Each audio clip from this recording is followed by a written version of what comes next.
नमस्कार। आज हम बात करेंगे सेमिनार या परिसंवाद के बारे में।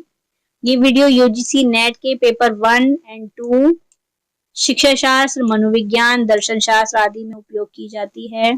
साथ ही पीजीटी, बीएड और एमएड में भी हम इस विधि का उपयोग करते हैं। तो स्टार्ट करते हैं आज के विचार से। आपके लक्ष्य पर निर्भर करता है कि आप कितने सफल होंगे। तो ये था आज का विचार। अब हम देखेंगे पिछली वीडियो में हमने जो क्वेश्चन पूछा था उसका आंसर। क्वेश्चन हमारा था परस्पर संवाद से प्राप्त शिक्षण सामग्री को किसके द्वारा ग्रहण कर सकते हैं। इसमें आंसर है टेक्स्ट, ऑडियो, ग्राफिक फिल्म सभी के द्वारा हम परिसंवाद या परस्पर संवाद से प्राप्त शिक्षण सामग्री को ग्रहण कर सकते हैं। आइए देखते हैं संगोष्ठी विधि या सेमिनार के बारे में। सेमिनार या संगोष्ठी विधि समूह चर्चा का ही एक प्रकार होता है।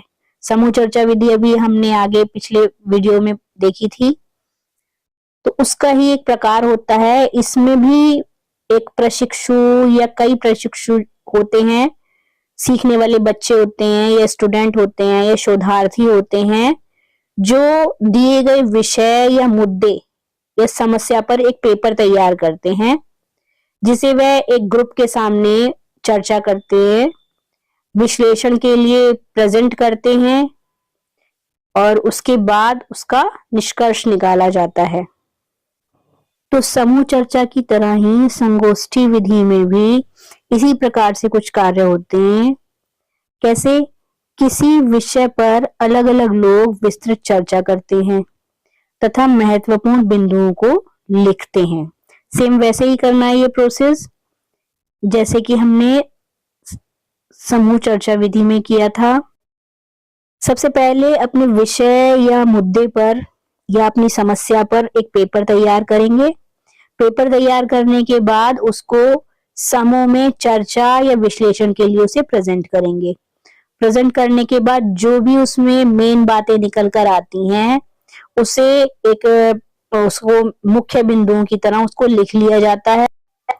इन पॉइंट्स का उपयोग शोधार्थी या जो प्रशिक्षु है, प्रशिक्षु का मतलब होता है जिसको प्रशिक्षण दिया जा रहा है, वो अपनी जो शोध है उसके समस्या के समाधान के लिए भी कर लेता है कभी कभी, या उसको इससे कुछ हिंट मिल जाते हैं समस्या का समाधान करने में।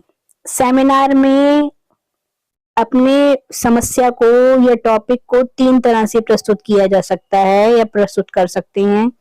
पहला होता है पेपर तैयार करना। पेपर तैयार करने के लिए शोधकर्ता अपने रिसर्च से संबंधित या अपनी समस्या से संबंधित सभी पहलुओं के बारे में संक्षिप्त में बताता है या जानकारी देता है कि मैंने ये शोध या ये रिसर्च किस लिए तैयार की है, मेरी समस्या क्या है, मेरे उद्देश्य क्या है, मेरी परिकल्पना क्या है आदि सभी की जानकारी वो शॉर्ट में अपने पेपर को प्रेजेंट करते समय देता है। साथ ही वो अपनी समस्या से संबंधित हर छोटे बड़े पहलू को पॉइंट्स में बताने की कोशिश करता है, समझाने की कोशिश करता है कि हम किस विषय पे डिस्कशन करने वाले हैं या किस विषय पर हमारी ये चर्चा या सेमिनार की गई है। उसके बाद सेकंड स्टेप होता है पेपर प्रेजेंट करने का या पेपर प्रस्तुत करने का। प्रस्तुत करने में पेपर को प्रेजेंट किया जाता है, समूह के सभी सदस्यों के सामने पेपर को बोलकर बताया जाता है, प्रेजेंट किया जाता है, उसकी प्रेजेंटेशन की जाती है और उसकी समस्याओं के बारे में जो उसने रिसर्च तैयार की है या जो उसने समस्या तैयार की है उसके बारे में वो बताता है। साथ ही अन्य लोग भी पेपर को अपने अपने पेपर को उस समस्या से संबंधित पेपर को प्रस्तुत करते हैं। संगोष्ठी का तीसरा प्रकार है उस विषय की चर्चा करना। सभी समूह के लोग उस विषय पर चर्चा करते हैं तथा विषय से संबंधित अपने अपने सुझावों को वहां पर प्रस्तुत करते हैं और उसकी व्याख्या करते हैं। इस विधि के माध्यम से विद्यार्थियों को किसी भी अवधारणा एवं सिद्धांत को समझने लायक वातावरण दिया जाता है या प्रदान किया जाता है, जिससे कि वो सभी परिस्थितियों को आराम से समझ सके। अब देखेंगे संगोष्ठी के प्रकार। सबसे पहले छोटी संगोष्ठी। छोटी संगोष्ठी कक्ष स्तर पर होती है। मुख्य संगोष्ठी विभाग या संस्थागत स्तर पर की जाने वाली संगोष्ठी होती है। राष्ट्रीय संगोष्ठी राष्ट्रीय स्तर पर की जाती है और अंतरराष्ट्रीय संगोष्ठी अंतरराष्ट्रीय स्तर पर आयोजित की जाती है। संगोष्ठी विधि में कुछ गुण दोष भी हैं, उनको देखते हैं।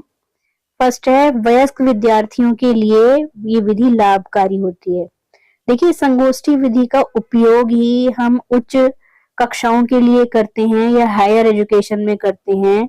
सेमिनार्स वयस्क बच्चों के लिए ही की जाती हैं, तो ये उनके लिए इसलिए लाभकारी होती हैं क्योंकि उनको अपने विषय की स्पष्टता का पता चलता है।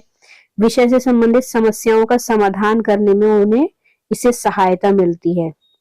नेक्स्ट है, बालक में प्रतिनिधित्व करने की क्षमता का विकास होता है।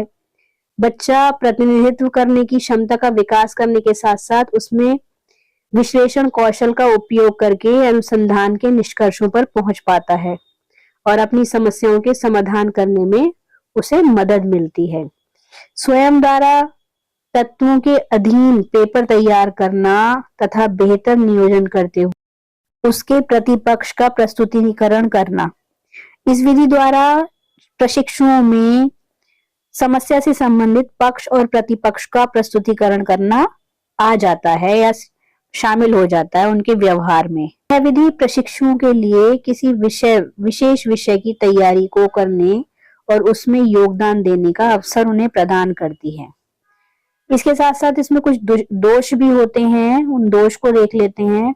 पहला दोष इसमें है, कम उम्र के बालकों के लिए नुकसानदायक होती है। ये विधि बालकों के मस्तिष्क पर बल देने के कारण तनाव युक्त स्थिति इसमें पैदा हो सकती है या बच्चे तनाव की स्थिति में आ जाते हैं क्योंकि बहुत सारे लोग अलग अलग सुझाव देते हैं या अलग अलग तरह से अपनी बात को प्रेजेंट करते हैं, जिससे कि बच्चा कंफ्यूज हो जाता है कि ये सही है या ये सही है।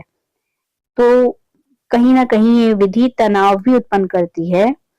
अधिक समय लेने के कारण अधिगम के लिए सृजनशीलता नकारात्मक रूप से प्रभावित होती है क्योंकि इसमें टाइम बहुत ज्यादा लगता है। तो क्रिएटिविटी तो नहीं होती, लेकिन क्रिएटिविटी ना होने के साथ साथ इसमें नेगेटिविटी उत्पन्न हो जाती है या इफेक्टिव हो जाती है। तो यहाँ ये वीडियो कंप्लीट होती है हमारी सेमिनार वाली। अब आपका क्वेश्चन है, संगोष्ठी विधि के महत्वपूर्ण बिंदुओं को कितने तरीकों से प्रस्तुत कर सकते हैं? 1, 2, 3 या 4? आंसर आपको कमेंट बॉक्स में लिखकर बताना है। वीडियो देखने के लिए थैंक यू। मिलते हैं नेक्स्ट क्लास में।